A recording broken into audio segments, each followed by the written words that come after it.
నమస్తే, welcome to vibrant AP.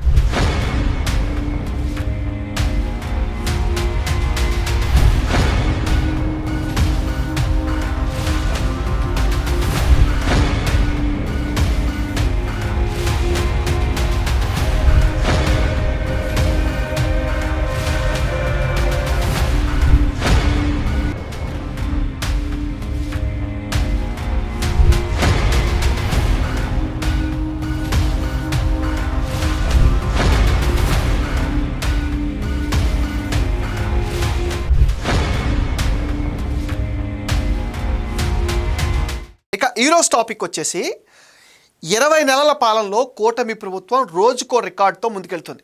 Shri పరాభవనామ సంవత్సరం ప్రారంభమే అద్రింది. 2026 మార్చి నెల దుమ్ము రేపుతుంది. సహజంగా మనకి దసరా ధమాకా లేదంటే దీపావళి ధమాకాలు ఉంటాయి. కానీ ఈసారి ఏపీ ప్రభుత్వం ఉగాది ధమాకా అన్నట్టుగా పెద్ద ఎత్తున సంక్షేమం అభివృద్ధి కార్యక్రమాలు చేపట్టింది. ఈ నెలలో జరిగిన ప్రతి కార్యక్రమం రాష్ట్ర భవిష్యత్తుకు ఒక గట్టి పునాదిగా మారుతుంది. ముఖ్యంగా అంతర్జాతీయ మహిళా దినోత్సవం సందర్భంగా డ్వాక్రా మహిళల కోసం తీసుకున్న నిర్ణయాలు, యువత కోసం విడుదల చేస్తున్న జాబ్ క్యాలెండర్, ప్రపంచ స్థాయి పరిశ్రమలకు శంకుస్థాపనలు, అలాగే వివిధ సంక్షేమ పథకాలను అమలు చేయడం ద్వారా వివిధ వర్గాల్లో సంతోషం నింపేలా మార్చి నెలలో కీలక పరిణామాలు అయితే చోటు చేసుకున్నాయి. మార్చి నెలలో అనేక కార్యక్రమాలకు శ్రీకారం చుట్టింది చంద్రబాబు సర్కార్. అత్యంత కీలకమైన ఘట్టం మహిళల ఆర్థిక పురోగతి. మహిళా దినోత్సవం కానుకగా బ్యాంక్ లింక్ ద్వారా 10,000 కోట్ల మేర భారీ ఎత్తున రుణాలు డ్వాక్రా మహిళలకు అందించింది. కేవలం ఆర్థిక సాయంతో ఆగిపోకుండా ఏకంగా 5 లక్షల మంది మహిళలను పారిశ్రామికవేత్తలుగా తీర్చిదిద్దాలనే అద్భుతమైన సంకల్పాన్ని ప్రభుత్వం ప్రకటించింది. మహిళలు తయారు చేసే ఉత్పత్తులకు అంతర్జాతీయ స్థాయిలో గుర్తింపు, సరైన మార్కెటింగ్ కల్పించేందుకు స్వయం పేరుతో ప్రత్యేక బ్రాండ్ను, లోగోను సీఎం చంద్రబాబు ఆవిష్కరించారు. దీనివల్ల మధ్యవర్తుల ప్రమేయం లేకుండా మహిళలు కష్టానికి తగిన ప్రతిఫలం దక్కనుంది. కూటమి ప్రభుత్వం రైతుల పక్షపాత ప్రభుత్వాన్ని మరోమారు నిరూపించుకుంది. వ్యవసాయ రంగాన్ని ఆదుకోవడంలో చంద్రబాబు నేతృత్వంలోని ప్రజాప్రభుత్వం ఎప్పుడూ ముందే ఉంటుంది. రైతు సంక్షేమం కోసం అన్నదాత సుఖీభవ 3వ విడత నిధులు కూడా విడుదల చేయడం ద్వారా రైతులకు పెట్టుబడి సాయం అందించింది. 46.85 లక్షల మంది రైతులకు లబ్ధి కలిగేలా 2,676 కోట్లను ముఖ్యమంత్రి విడుదల చేశారు.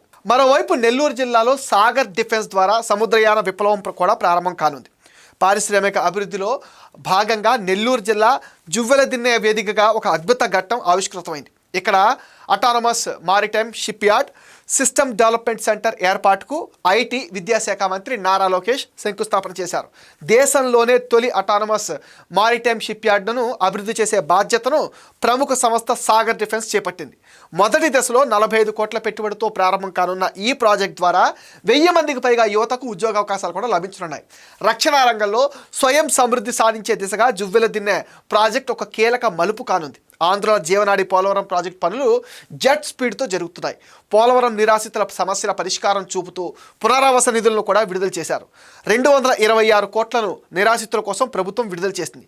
ఉగాది ముందు రోజు నిధులను విడుదల చేసి నిర్వాసితుల్లో ప్రభుత్వం ఆనందాన్ని నింపింది.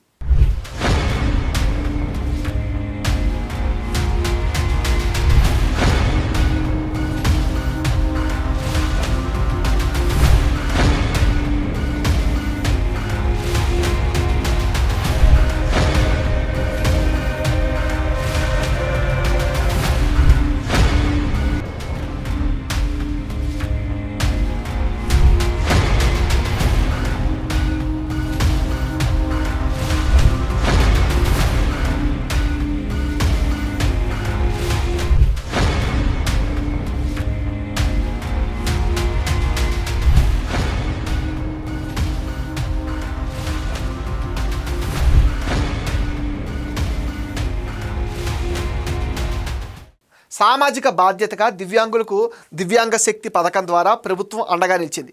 ఈ పథకం ద్వారా ఆర్టీసీ బస్సుల్లో ఉచిత బస్సు ప్రయాణ సౌకర్యాన్ని దివ్యాంగులకు కల్పించింది.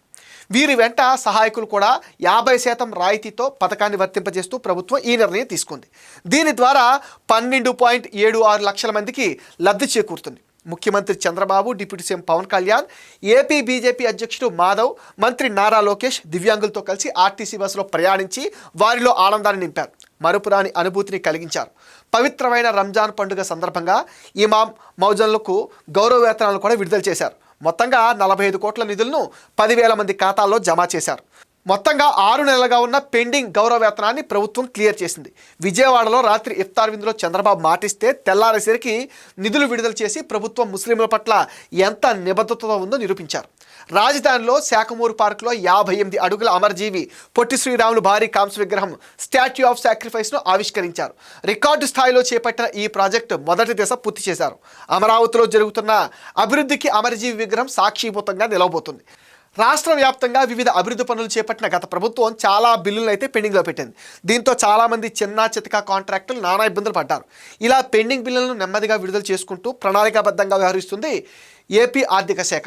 ఈ క్రమంలో సుమారు 50,000 మంది కాంట్రాక్టర్లకు ఊరటనిచ్చేలా సుమారు 2,000 కోట్ల మేర పెండింగ్ బిల్లులను రాష్ట్ర ప్రభుత్వం విడుదల చేసింది. ఎన్నికల్లో ఇచ్చిన హామీలకు అనుగుణంగా యువతకు ఉద్యోగాలు కల్పించడంలో నిబద్ధతను చాటుకున్నారు. రాష్ట్రంలోని లక్షలాది మంది నిరుద్యోగ యువతలో ఆనందం నింపేలా ప్రభుత్వం జాబ్ క్యాలెండర్ కూడా విడుదల చేసింది. మొత్తంగా 10,060 పోస్టులను భర్తీ చేసేలా ఈ జాబ్ క్యాలెండర్ విడుదల చేశారు. ఉద్యోగాల కోసం దరఖాస్తు చేసుకునే నిరుద్యోగులకు తగినంత సమయం ఇవ్వడం ద్వారా యువతకు మార్గదర్శకంగా నిలుస్తున్నారు. ప్రభుత్వ ఉద్యోగాలతో పాటు ఆర్సిలర్స్మిట్టల్ వంటి ప్రైవేట్ రంగ పెట్టుబడుల ద్వారా ఉపాధి కల్పనే ధ్యేయంగా ప్రభుత్వం అడుగులు వేస్తుంది. ఉగాది పర్వదినాన వైద్య సాయం ఆశిస్తూ సీఎంకు దరఖాస్తు చేసుకున్న 6,787 మంది పేదలకు లబ్ధి చేకూరుస్తూ 55.63 కోట్ల మేర సీఎంఆర్ఎఫ్ నిధులను ఒకే రోజు విడుదల చేశారు. తెలుగు వారి కొత్త సంవత్సరం తొలి రోజున పేదల సంక్షేమానికి పెద్దపీట వేస్తూ సీఎంఆర్ఎఫ్ ఫైల్ పైన ముఖ్యమంత్రి చంద్రబాబు సంతకం కూడా పెట్టారు. కూటమి ప్రభుత్వం ఏర్పడిన 21 నెలల కాలంలో ఆర్థిక సాయం, వైద్య సాయం అండ్ ఎల్ఓసి కింద 1,241 కోట్ల ఆర్థిక సాయం అందించారు. 21 నెలల్లో సీఎంఆర్ఎఫ్ ద్వారా 136,240 మందికి సాయం చేశారు. ఆర్థిక సమస్యలు ఉన్న పెద్ద మనసుతో పేదలను ఆదుకుంటున్నారు సీఎం చంద్రబాబు. ఈ నెల 23వ తేదీన ఆంధ్రప్రదేశ్ పారిశ్రామిక చరిత్రలో కీలకమైన రోజు కానుంది. ప్రపంచంలోనే అతిపెద్ద ఉక్కు తయారీ సంస్థల్లో ఒకటైన ఆర్సిలర్స్మిట్టల్ స్టీల్ ప్లాంట్ నిర్మాణానికి శంకుస్థాపన జరగనుంది. ఈ ప్రాజెక్ట్ ద్వారా 1,000 కోట్ల పెట్టుబడులు రాష్ట్రానికి రానున్నాయి. ఈ ప్రాజెక్ట్ రాకతో ఉత్తరాంధ్ర ముఖ చిత్రం పూర్తిగా మారిపోనుంది. ఇది వైబ్రెంట్ ఏపీ అప్డేట్. ఈ వీడియో పైన మీ విలువైన ఒపీనియన్ని కామెంట్ సెక్షన్లో మెన్షన్ చేయండి. మీరు ఇచ్చే కామెంట్స్తోనే మరిన్ని ఇంట్రెస్టింగ్ వీడియోస్ మీకు అందిస్తాం. అండ్ మీరేం చేయాలి మీకు తెలుసు కదా, మన ఈ ఛానల్ని లైక్ చేయండి, షేర్ చేయండి అండ్ ఏపీ వైబ్రెంట్ని సపోర్ట్ చేసేయండి, సబ్స్క్రైబ్ చేయండి.